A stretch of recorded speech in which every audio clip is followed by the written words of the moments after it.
Good morning guys. Ito po, ini-inspection na po yung aming crane. Sana walang makitang problema at makapasok na agad sa site itong aming crane. Ayan. Tinitisting po lahat. Lahat po yan. Pati load chart, tinitingnan po niya. Kailangan po makapasa. Ito pala yung aming equipment supervisor, si Radio. Say hi, Radio. This one YouTube. YouTube.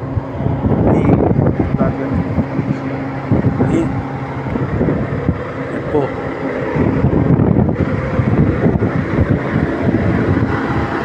Iniikot. Kasama pa yung inspector sa taas.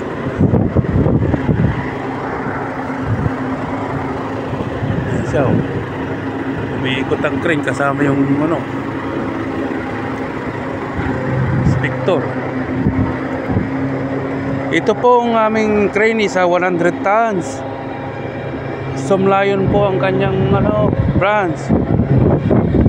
China po siya, China. Hindi siya branded pero quality. Malakas. Saka bago siya.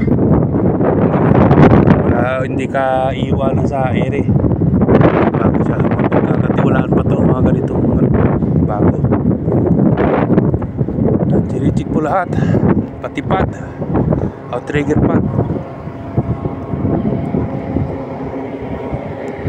Yan o, i-check nyo.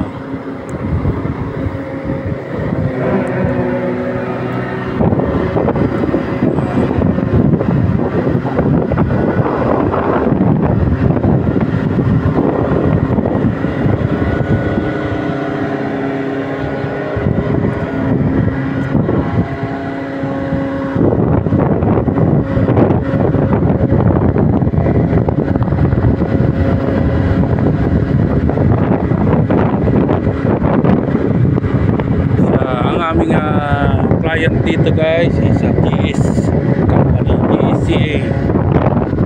Sila po ang aming main cone. Ang owner ay sa kampo.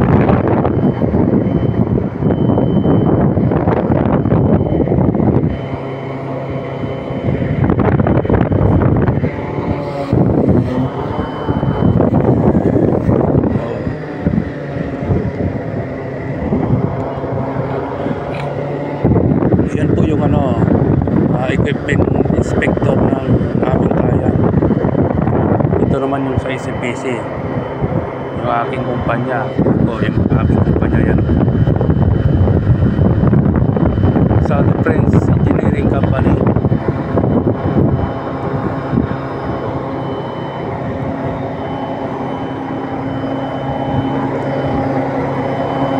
I-check lahat. Eh, nagkataong marumi itong crane kasi binahe namin ang layo 80 kilometers 150 kilometers pala. Kaya magabok pagkagabok niya ay hinilamusan ko nga para hindi nakakaya. Ayan, pinopol extend po nila para po malaman kung may problema sa boom at sa wire rope. Pinopol extend po ng aming operator.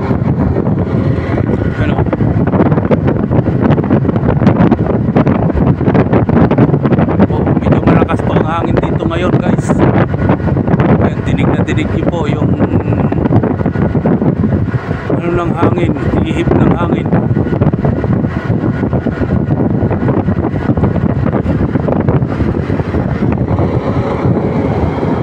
May ka-stricto nitong aming inspector.